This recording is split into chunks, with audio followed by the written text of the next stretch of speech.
The Prime Minister after he cast his vote in the Sabarmati constituency of Ahmedabad in Gujarat.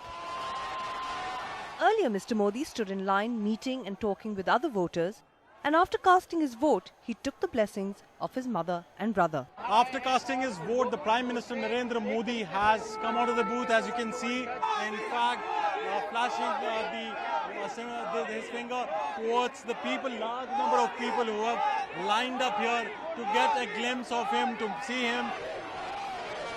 But it was what followed that has the Congress up in arms. They are upset that despite two complaints, first against the Prime Minister's speech at FICCI, and today an alleged roadshow, both of which they claim are poll violations, no action has been taken. Modi ji की डूबती नाव को अब चुनाव आयोग की कठपुतली का सहारा अकेला बचा है। जिनके लिए अंगूर खट्टे हैं वो लोग आज चुनाव आयोग पर तरह तरह के आरोप लगा रहे हैं। As the polls closed in Gujarat, both parties complained to the Election Commission. The BJP alleges that a Rahul Gandhi interview telecast by a TV channel is a poll violation. The Election Commission has asked for an FIR to be filed against the TV channel in this case. Today they said they will look into the complaints filed by the Congress as well. कोई भी complaint मिले, वो complaint हम लोग उसका inquiry कराते हैं. When will you act on this complaint? By how much time? That is a presumptive. When you will finish your inquiry? That is quite. Let the inquiry report. It was an ugly, bitter battle. Now, eyes on the 18th when the results are out. With Sunetra Chaudhary and Rohit Bhan in Ahmedabad, Ambika Verma, NDTV. Well, lots to talk about tonight. My panel, in fact, has already got into a debate even before we came on air because it's so exciting to talk about all these exit polls. Sagrika Ghosh, Aarti Jairat, Nilanjan Mukhopadhyay, all veteran journalists here in the studio. Nilanjan, of course, has written a biography of Prime Minister Narendra Modi. We also have Chandan Mitra joining us via the OB tonight. Manish Tiwari, spokesperson of the Congress, and BJP ideologue Tuhin Sinha joins us as well this evening. So let me first get the political reactions to all these numbers. And Chandan Mitra, I'll start with you because you have the biggest smile among all the panelists today. So are you going to say that you believe these exit polls, although the numbers vary from 99 to 135? Are you are you going to say it's going to be 135 plus? What's your projection? No, I won't speculate. Speculation has been done by the those conducting the exit polls. So, but you know, one thing is very clear: no exit poll has shown the BJP losing. They've all shown the BJP winning the election for the 6th consecutive time. Whatever the numbers, I mean, that can vary from 99 right up to 135, that is pointless discussing. The fact is, a miss is as good as a mile, as the saying goes. So, the Congress has missed the bus once more, the BJP has won it once more. So, it is very clear, and I think it's a great victory to keep it up so many times in a row, and after 22 years in power, if the BJP can still win an election, I think it's a remarkable credit to the leadership of the BJP, Prime Minister Narendra Modi, Party President Amit Shah, and those who are in charge of the elections in Gujarat. I think that's an important point that you made about all the exit polls for what they're worth, showing at least one common thread, and that is the BJP winning. And I'll take that to Manish Tiwari. Manish, we do take exit polls with a pinch of salt, and that's why we don't do them anymore because they've often been off the mark. But there is one common trend in all these polls that have been done today, which is that the BJP is winning Gujarat. So I think the question then many would ask is it just a matter of how much, or do you think that all these polls are just off the mark? Well, Nidhi, the interesting thing about exit polls is that they are very sensational filler between the close of polls and when results come out. And over a period of time, I think over the last 10 years, that I have done shows between the close of polling and the results coming out, exit polls have been right and exit polls have been wrong. In the case of Bihar, all the exit polls turned out to be wrong. In the case of UP, some of the exit polls turned out to be correct. And so that's what the story is. So I think let's wait, because people who have traveled around Gujarat, and I also had the occasion of traveling around. I've seen the 2002 elections, the 7 elections, the 2012 elections, and now the 2017 elections. And there was definitely a change of mood this time. There was anger against the BJP government on the streets. You know, people were very, very vocal and vociferous. So therefore, if you kind of juxtapose the ground mood against the numbers which have been put out by various exit polls, you know, it doesn't really add up. So therefore, you know, I would hold my judgment. I would not start exulting like Mr. Chandan Mitra has, you know, with a very broad smile. So therefore, I do hope that when 18th, the counting day comes, you know, ultimately what we've seen on the ground in Gujarat, you know, reflects itself in the numbers. Yeah. Well, Mr. Mitra's smile, I would say, is cautiously broad. So it's there, but he's not beaming. so he's being cautiously optimistic and has his own health warning for exit polls. But Nilanjan Mukhopadhyay, now let's talk about all the numbers that you've seen so far, and you've been to Gujarat yourself, so has Sagrika. What's your big takeaway on Gujarat? What are these numbers telling you, if they're telling you anything? Firstly, I would still want to wait till the 18th. Somehow, yeah. Somehow, from what I have seen, what others have seen, what Sagarika is also saying that what she has seen, several of us have seen, somehow this does not tell the full truth. I'm not saying that it tells, it's not absolute truth, but there is something missing to it. You know, we're not able to understand that why did we hear so much of anti-state government sentiment, anti-BJP sentiment. Why did one hear so much of reports, and also visibly also saw vacant spaces in the speeches of Mr. Modi?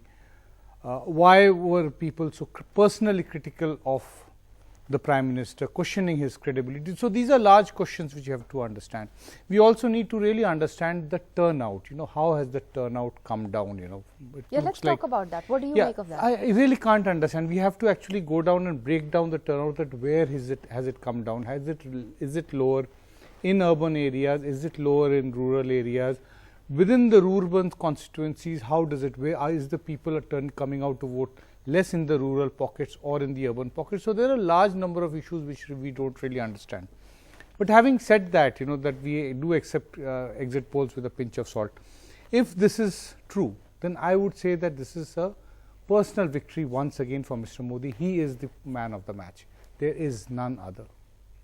Because till the 27th of November, the BJP was, I would say, you know, trailing behind quite significantly. But by the kind of campaigning, the massive campaigning which is done, by the manner in which he personalized the entire campaign, made issues completely irrelevant. People, you have to understand, you know, that this was an election where the Congress did not raise issues. The Congress merely echoed what the sentiments of the people were. So that has been made completely irrelevant. And the people, if they have voted as exit polls are suggesting, then it means that they have started believing the institution of the BJP being a party which represents them.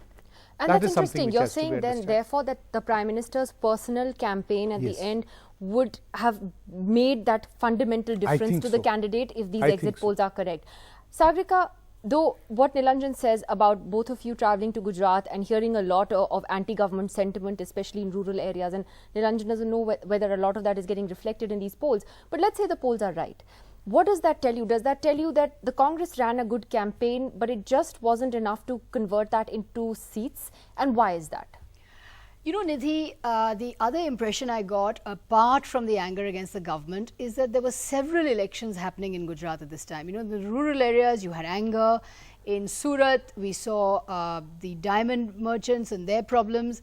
In the cities, we saw a high level of euphoria for Mr. Modi. In the north, there was the Patidar agitation, and there was a lot of anger there as well, but there was also support for Mr. Modi. In the center, we saw a very communalized atmosphere there. The cities like Ahmedabad and Vadodara, the riot-hit cities, are completely divided down the middle, and there's a lot of communal mindset there.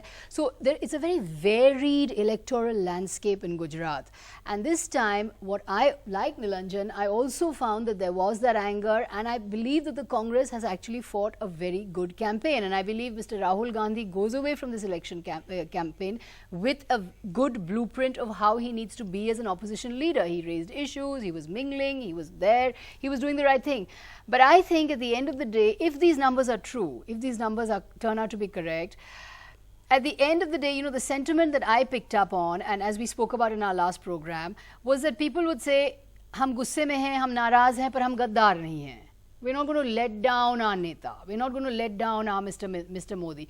The organic linkages that people in Gujarat have with Mr. Modi are very, very strong. And in the secrecy of the polling booth, I believe when push comes to shove, when you're asked, are you going to betray Narendra Modi or are you going to support him? I believe it's going to be very difficult. It was very difficult for the BJP to betray Narendra Modi in this way. So therefore, I think as Nilanjan is saying, it all came down to Narendra Modi. It all came down to Narendra Modi. But I would say that, if these numbers are correct, then of course it's a clear win and a clear loss. But on the other hand, if the BJP falls below 100, I believe that then is and still forms the government, I believe that's a moral and psychological defeat. If the Congress raises above 80, then I believe even if it doesn't form the government, it's a psychological and moral win, according to me. Aarti Jarat, though some would argue that that a win is a win and a loss is a loss.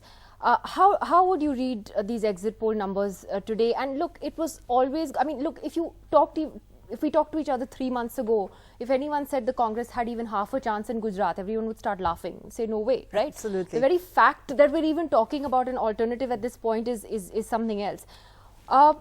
What do you then take away from these numbers? And if the Congress does lose, do you think ultimately it's the margin that will, if it does lose, it's the margin that will determine how it moves forward from here, the psychological victory that Sagrika talked about? Well, there are 2-3 things, Nidhi.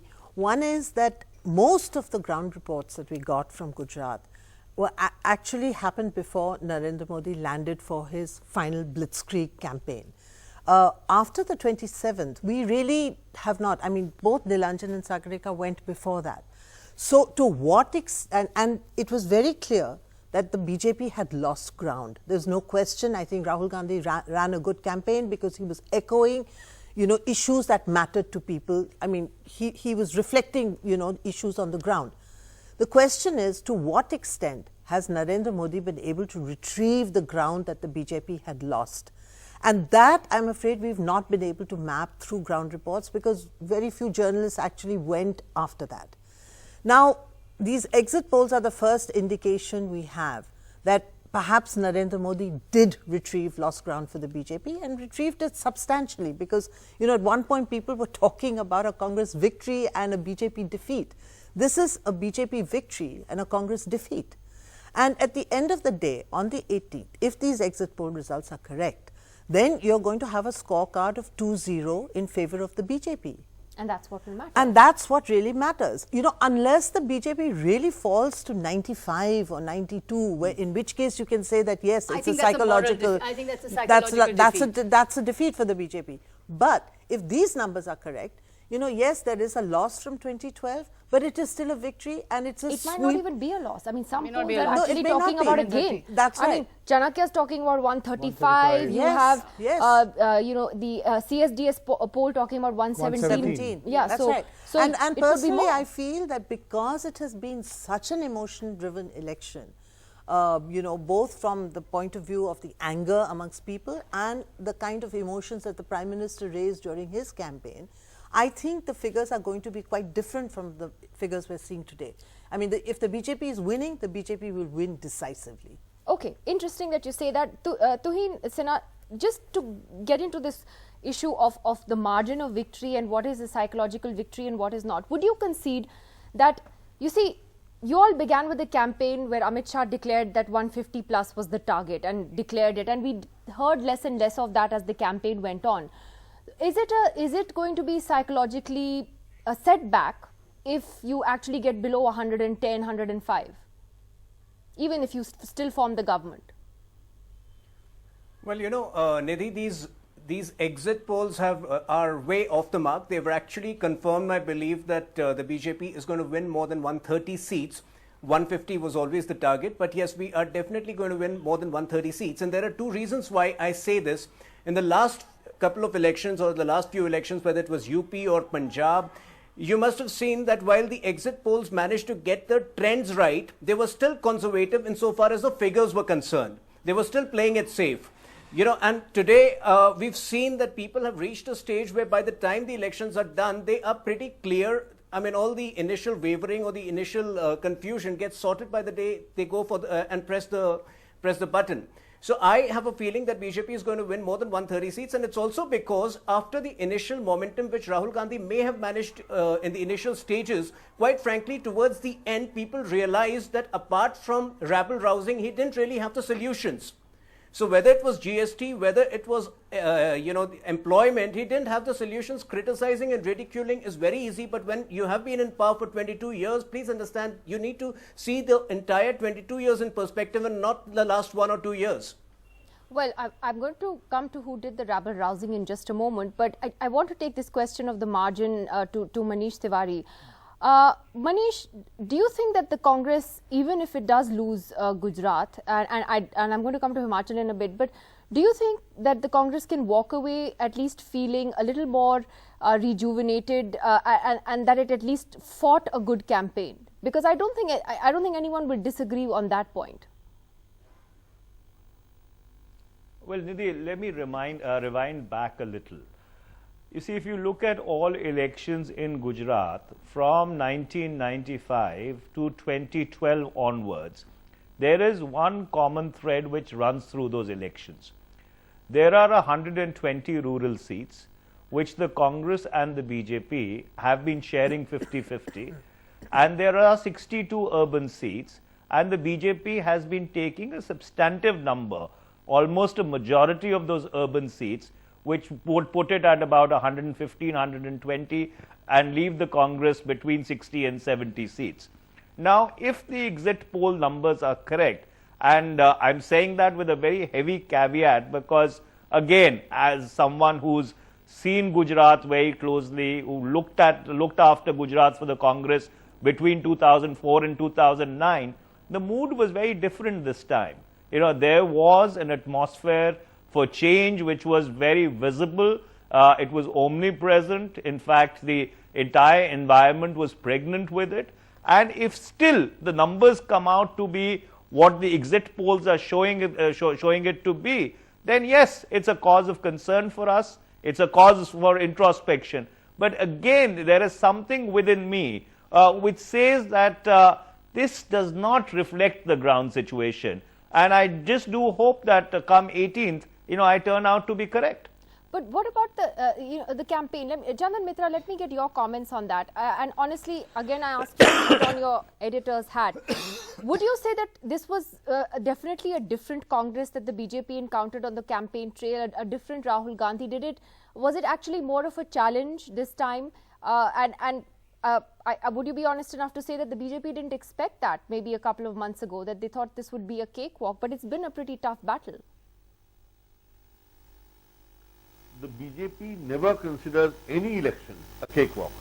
And right from the beginning, Mr. Amit Shah has been saying that no cakewalk, we have to fight our way through every inch of the ground. And so there was no complacency whatsoever. Yes, Mr. Rahul Gandhi was a little different, he was aggressive, he was the darling of a section of the media which promoted him quite effectively in a big way. And so to that extent, it made the battle a little tougher. But I don't think there was any doubt in the minds of any BJP worker or leader that the BJP is going to win and win decisively. So I still say that. I mean, and I think just now somebody said, I think Nilanjan said, that if BJP wins, it will win decisively. Whereas the Congress is not in the winning category at all. The question is whether the Congress will improve from its earlier position and to what extent. But as far as the victory is concerned, exit poll or no exit poll, even if exit polls hadn't been held and those results had not been with us today, I think I and your other panelists would have confidently said that BJP was winning. Yes, there's some anger, there's some kind of protest happens after so many elections. Some anti-incumbency is inevitable. But still, BJP will probably retain and maybe even improve upon its existing number of seats. Well, you're saying that Rahul Gandhi was I don't think that's not an issue. You're saying that Rahul Gandhi was a darling of a section of the media, and that maybe helped the Congress, but Mr. Modi is a darling of many sections of the media. So maybe that helps him as well. Agree. But I agree. So we have two darlings. May I come in for a moment? There's an interesting. One second, Manish. One second. Nilanjan and Sagrika, and then Manish. Yeah. Wasn't a darling earlier. Now this time he has been a darling. He's been a darling since 2014, Mr. Mitra. I want to talk about a bit of something which I'm perplexed about. Mr. Modi's campaign. I was there for the first 2 days of his campaign, on the 27th and on the 29th. On the first day when he went to Gujarat after almost a month. Now, at that point, the BJP had circulated in its social media a campaign where you had a Mr. Modi standing with his folded hands, completely unlike Mr. Modi, with a sentence written in Gujarati that when your house is renovated, don't you all have problems? Now, the entire country is being renovated, so please bear with us and give us another chance. Now, this was completely an un-Modi-like template to campaign. He's normally much more aggressive. This was on the 27th, on the day.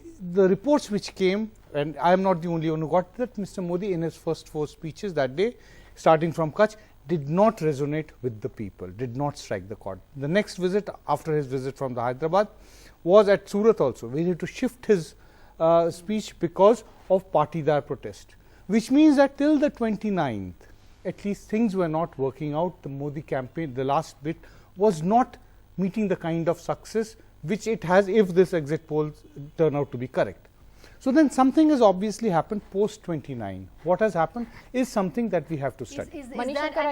Manishankar Iyer Niche is just a day before the election. Yeah, and also personalizing the campaign in which he did, the Niche Aadmi. But it was very interesting that when we were discussing this in the first phase of the elections, there was the 2 villages in Saurashtra who said there's no light in our village, there's no electricity, there's no water, so we're not going to vote. Our protest is that we don't want to come out to vote. It was almost as if we come out to vote, we'll have to vote for the ruling party. So our protest was that we won't even vote. So that's what these numbers perhaps suggest to me, that if there are loads of angry people, but the angry people are all sitting at home and not voting, then obviously the people who are coming out to vote are coming out to endorse the ruling party. So all the anger that we saw and all the anger that I saw, I saw a huge amount of it, clearly did not translate into those people actually coming out and for casting the Congress. Their vote for the they Congress. May have abstained. But and also, there's just one figure. Yeah. The India Today Axis poll is giving 99 to 113 and 62 to 82 to the Congress. Yeah.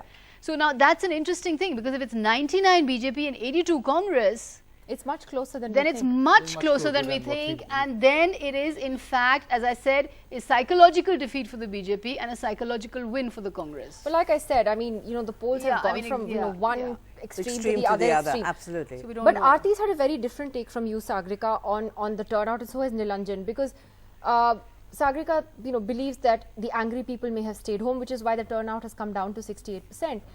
But you feel otherwise. Why so? I don't know how to read the turnout. I feel absolutely that if the turnout is lower than it was in 2012, it's because the angry people stayed home. And these angry people are all BJP voters.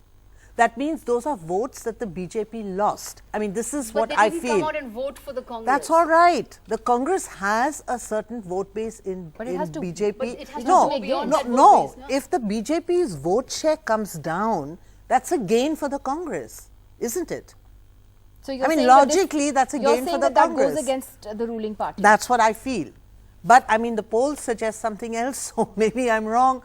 So that's why I can't say anything with certainty. But to me, logically, if the angry voter has stayed at home and not come out to vote for the BJP, it's a cause of concern for the BJP. It's a gain for the Congress, because then the difference is narrowing. Let's talk a little bit, about this controversy over the Election Commission as well. And I'll take this first to Nilanjan Mukhopadhyay. We've seen this unprecedented sort of political battle playing out at the Election Commission today, the Congress gherawing the EC. It's not just the Congress now. You've had a number of opposition parties supporting the Congress today and saying that they believe that the Election Commission is biased. Now, whether that's true or not is not the question, but it's very unfortunate that the Election Commission's actions and as an institution today, it is being questioned in the way that it is. Who do you think is to blame for that, the EC itself or political parties? I think the EC grossly. You know, the EC owes it to the people to restore the credibility of the institution among the people. Throughout the campaign, during visits in Gujarat, people were convinced that regardless of who we vote for, the EVM machines are going to give a completely different result. Now, this kind of an erosion in the faith of a machine which has been there in operation since 2004 onwards is unprecedented, and this is something which the Election Commission must address. I think, you know, it has been argued that there is yet no proof that the EVMs can be rigged. But I think that the people have to be convinced that there has to be a greater amount of effort on the side of the Election Commission. Look at today what happened.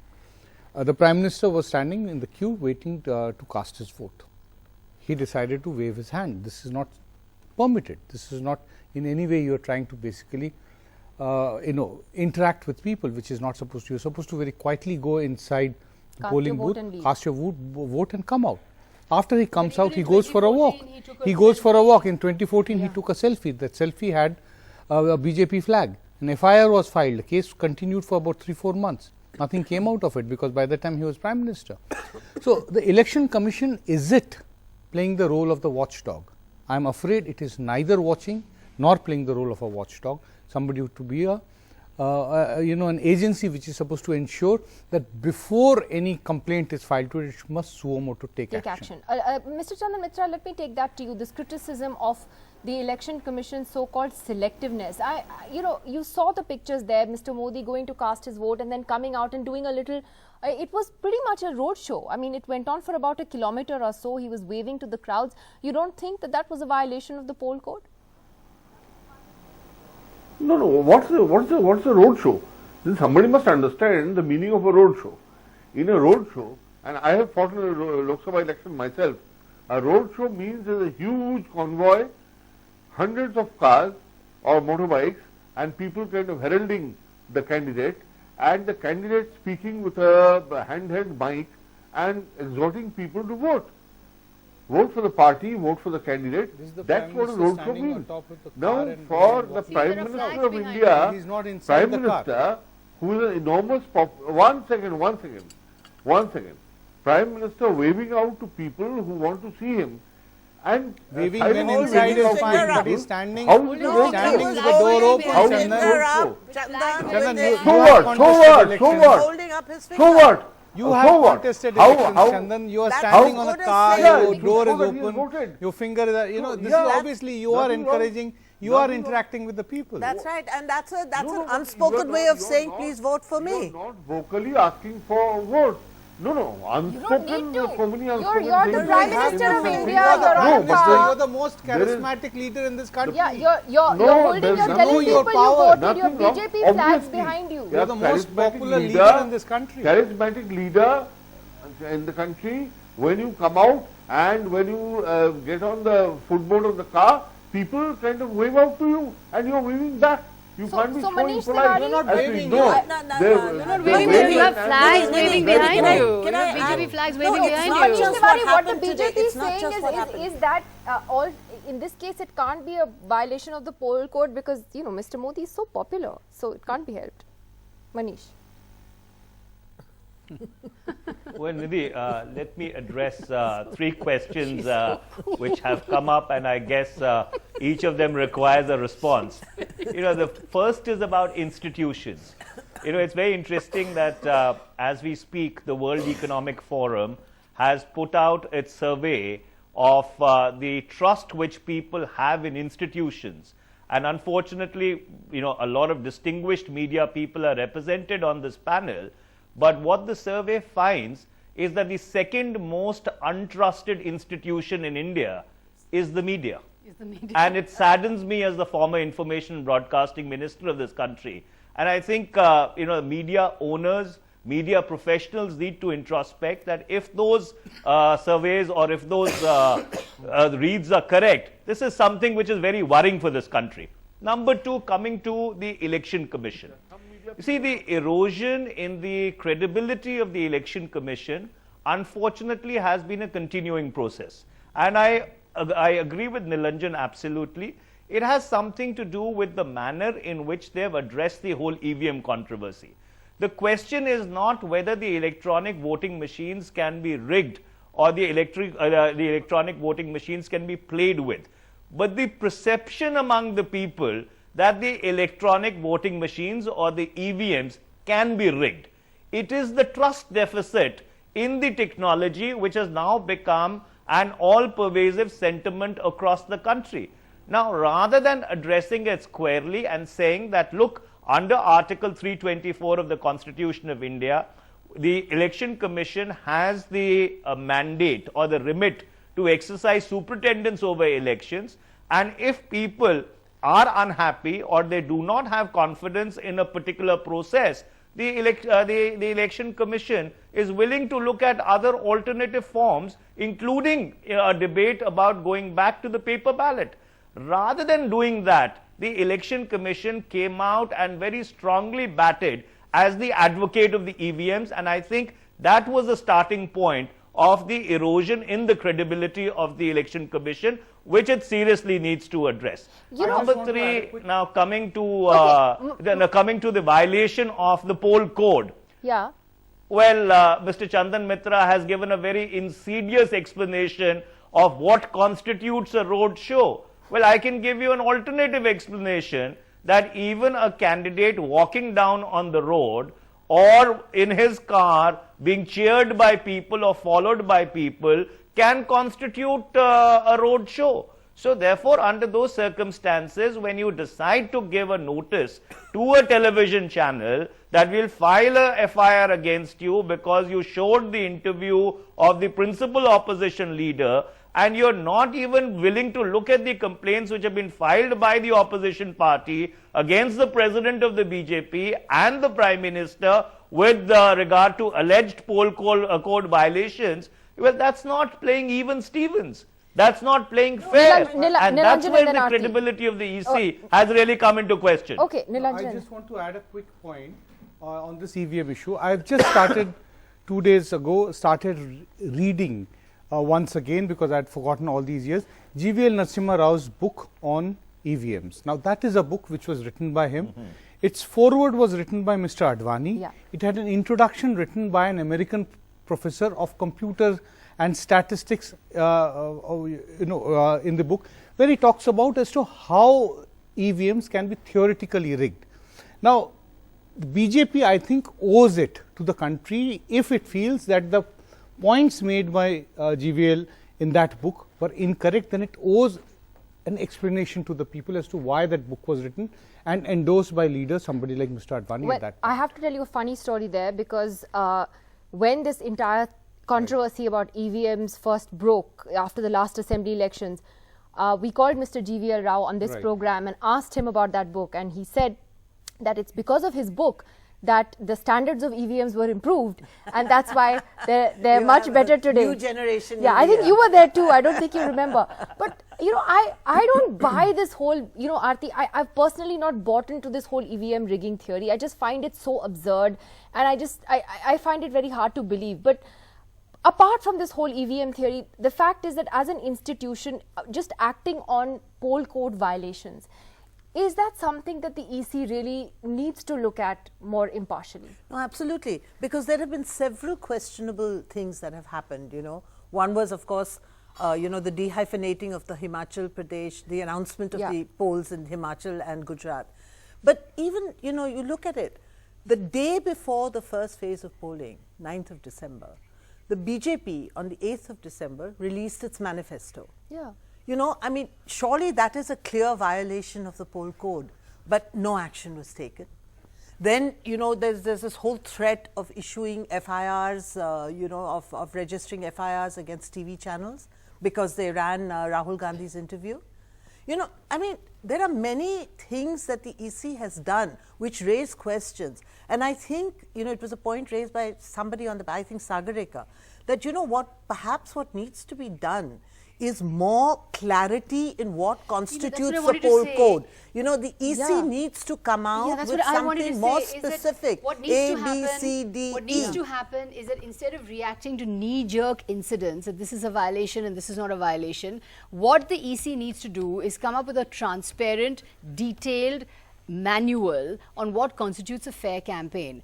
Because unless it does so, clearly every political party is using this to interpret things differently, interpret poll codes differently. So why does the EC, because as you rightly point out, the EC emerges from the Gujarat elections the most damaged institution.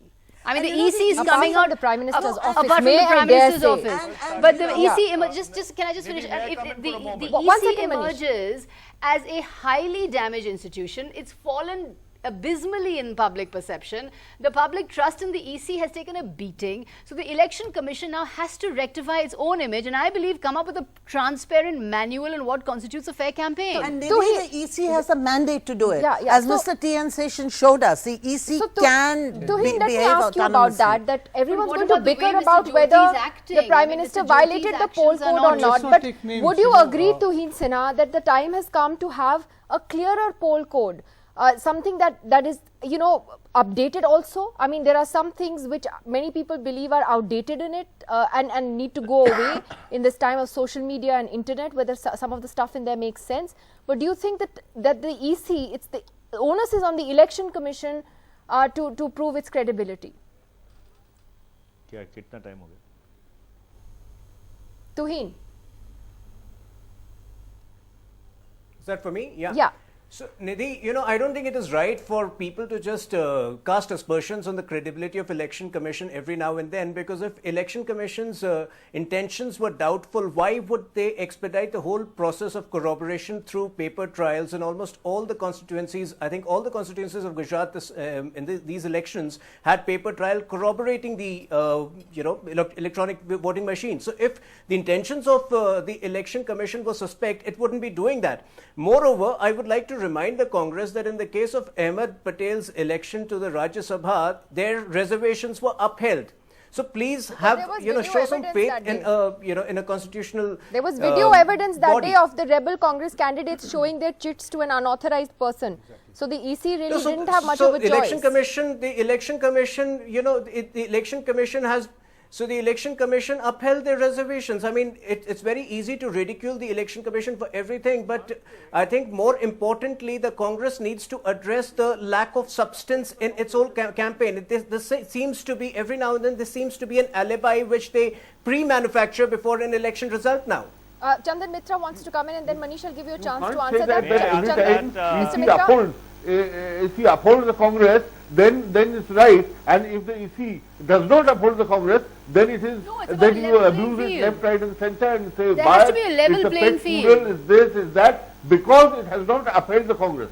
Now, I'm sorry to say that this is broadly what is coming out of this discussion. No, that's not what's coming out of the discussion. We're not Because addressing. it has not upheld the Congress. Is there a level playing field, Mr. Mitra, that if you don't see, for May I instance, come in on that, please? Of course there is. there is a okay, Manish, go ahead. Well, I can almost see my dear friend Chandan Mitra frothing at the mouth, but if he would stop doing that and take a more objective view, well, in the case of Haryana, the Rajya Sabha polls, the decision of the Election Commission went against the Congress party. We accepted that decision. In the case of Gujarat, it went in favor of the Congress party. We accepted that decision, but one swallow doesn't make a summer. You know, every situation really has to be evaluated in the context of its own merits. And in this particular instance, I say this with utmost regret, but the Election Commission does not really come out even-handed. And as I was earlier pointing out, the erosion in the credibility of the Election Commission doesn't start with their handling of the Gujarat elections, but goes further back in their handling of the entire reservations around the whole electronic voting machine syndrome. And number two, with regard to the substance of the campaign, well, the anger on the ground in Gujarat was manifested by various social movements. So therefore, it was not only that the Congress party was raising issues which substantively touched a chord with the people, But between 2014 and 2017, you saw popular movements playing themselves out in Gujarat, which were crushed with a very heavy hand, including police firing, which led to the deaths of innocent people. You know, all that reality cannot just be swept away, you know, because the exit polls are indicating a particular trend. The fact is that there was anger on the ground. The fact is that agitations have taken place. The fact is that people have come out in thousands and hundreds of thousands to demonstrate against the state government. These are facts which you cannot run away from. But the BJP may still walk away with a big victory. That's the point, and there are different reasons for that. Mr. Mitra, go ahead. BJP will walk away with a victory, yes. And I just wanted to just gently remind my friend Manish that when the Congress was in power in Gujarat, I know most people have forgotten those dark days, and hopefully they will stay forgotten, that in those days, every second day, Ahmedabad, there was a curfew. Every second, third day, there was a firing. Number of people who died in firing in Gujarat and other states of India when the Congress party was in power, I think somebody will have to write a volume of 10 Chandan, volumes. we can have a discussion on that. The number of people who died during Congress rule and police firing, and the number of people which died during BJP rule and police firing. So let's not go down that street. BJP rule hardly ever. There's hardly ever. But anyway, let us leave that aside. Well, if Nidhi or somebody else does a separate show, Chandan, I can empirically demonstrate that you've been far more heavy-handed in repressing dissent than the Congress party has ever been. We just have time for last comments, and I just want to ask the entire panel here tonight, what does, according to you, a loss for the Congress, what does the Congress walk away? If it loses, what does it mean for them? What does a BJP win mean for Modi, and vice versa, both scenarios? Well, first of all, I think the most depressing question is the one you were just raising, is that is the Election Commission of India a neutral umpire, or is it not? You know, I think we need to really introspect on that question. Second of all, if the Congress loses, I think it goes away with a blueprint of a successful campaign. It has to learn that it has to empower local leadership. It can't just outsource to Hardik Patel, Jignesh and Alpesh, and it has to actually build constructive local leaders on the ground. You know, where is Mr. Shakti Singh Gohil? Why isn't he the face of the Congress campaign? Isn't it a bit far-fetched for Rahul Gandhi to go 3 months earlier and think that he can defeat the BJP in Gujarat without empowering local leaders? So I think the Congress has to go away from this, knowing that Rahul Gandhi's presidency will be tested on winnability and empowering local leaders. I think the BJP comes away from this with Mr. Modi still as India's Neta #1. There's no doubt about that.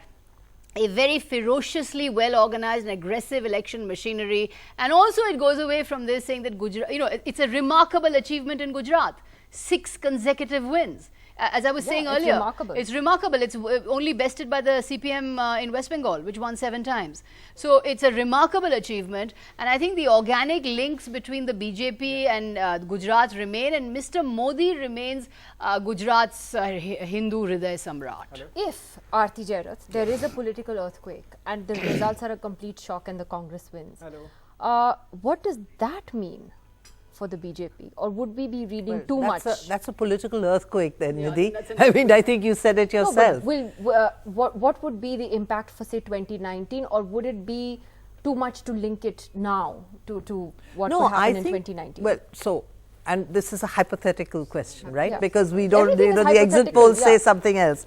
So we're talking about if the Congress actually pulls off, by some miracle, a victory in Gujarat. Look, it's going to be a huge thing, because remember, 2018, all the assembly elections that are coming up are straight fights between the Congress and the BJP.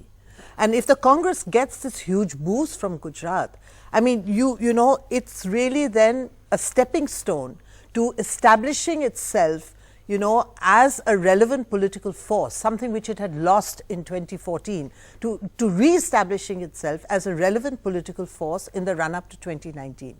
And therefore, you know, a victory in Gujarat is absolutely crucial for the Congress.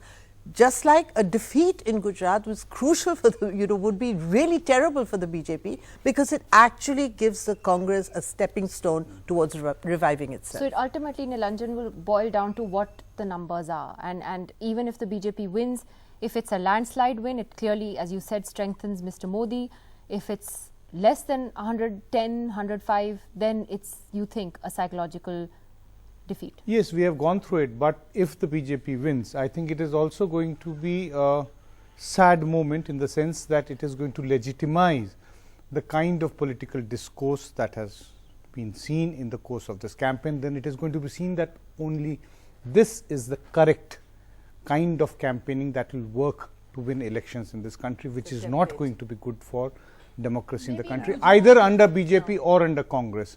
Even look at the kind of, the basic Hindutva template under which even the Congress has contested these elections. I think that there is something very deeply distressing to a BJP victory, possible BJP towards victory the end, from it this. became an ugly campaign. It became an ugly, toxic, acrimonious campaign. Too much of 2002 in it. It was not. It shouldn't have resonated so much. I want to ask Chandan Mitra about that, because Mr. Mitra, I alluded to this earlier as well, that did it just go too far in this election campaign? I mean, for the Prime Minister to invoke Pakistan and make all those allegations, I think by and large most people have sort of looked at that and said, he shouldn't have done it, and yet it could pay off electorally. It may very well. No, but Pakistan is an enemy country, and it is a bordering Gujarat. A war was fought on the border of Gujarat when Lal Bahadur Shastri was the Prime Minister, and I think there is still long memories in Gujarat. So it is not surprising that the Prime Minister evoked the Pakistan issue, because it actually does worry people in Gujarat, and talked about some people who are not, who seem to have a degree of connection with Pakistan. Including the ex-Prime Minister and ex-army chief. And the ex-army chief. No. Let me clarify. No. With the former Prime Minister and so on, obviously I don't think that they have any connection with Pakistan. I would not make such an allegation, or the former Chief of Defence Staff. But there are certain people in the Congress and in other parties who maintain. But raising Pakistan, I think is perfectly legitimate. Well, I think that the sort of opinions are divided on that clearly then, because it's really a question of whether the ends always justify the means, and what kind of political discourse we want to see in the country. And certainly, if this is what the Gujarat campaign was like, I shudder to think what 2019 is going to be like. So I think it's going to be pretty scary. Where are we going in terms of discourse? And Nidhi, it's not that this is the Prime Minister, Narendra Modi has not raised Pakistan in the course of the Gujarat campaign. He did it in 2002. He did it. It came up in Bihar also when Amit Shah talked about the crackers going off, but not like this. No, you see, in Bihar it was Amit Shah. It was not Narendra Modi. This is the first time that Narendra Modi has actually dragged Pakistan into, and made some wild allegations. And he is linking Pakistan to Indian Muslims. Also linking Pakistan to Indian Muslims. Because you also immediately stereotyped Indian Muslims as being sympathetic to Pakistan. As Aarti says, the distance between Mr. Modi and the extremist loonies and the vigilantes was always that, they are doing this, but the Prime Minister is the Prime Minister, and he's not but it's like stooping Pratap to their Bhanu level, Mehta wrote. as he wrote. Yeah. But now that distance has shrunk. Well, and that is what is so very I want troubling. to end on a slightly lighter note, because it's just been so much heavy discussion Nidhi, may all I day. come in for a moment before you end? Okay, Manisha, I have just 20 seconds. Go ahead, quickly. No, you see, talking about Pakistan, it's extremely unfortunate that the Prime Minister decided to go down that street. He did it in 2002 as Chief Minister of Gujarat when he talked about Mia Musharraf, notwithstanding the fact that a year earlier it was Mr. Vajpayee who had invited Musharraf to Agra, and Musharraf insulted India and walked out. He did it again in 2007. He did it in 2012 when he manufactured a Sir Creek controversy that the UPA government is going to hand over Sir Creek to Pakistan, and wrote a letter in his personal capacity to the Prime Minister. But that was all as Chief Minister of Gujarat. Yeah, now he's the Prime Minister of India. What he did as Prime Minister of India has extremely potentious implications, and it's extremely sad that the Prime Minister had to resort to something as low as that to try and win an election Well, in his home state. I don't think as someone that has it is tweeted called just for now, the Prime Minister to I'm out stoop of to time, that Manish. level. I just want to quickly read this because this did make me laugh. Joy Das has tweeted that there are 3 outcomes of the Gujarat election. 1, that the BJP wins a clear majority and forms the government. That the BJP 2 wins a thin majority and forms the government. 3, that the Congress wins a thin majority but the BJP forms the government. Well, like Take what you will from that. Take what you will from that. That's it tonight. We'll see you all now on counting day. Thank you. goodness for that. See you then on the 18th. Good night.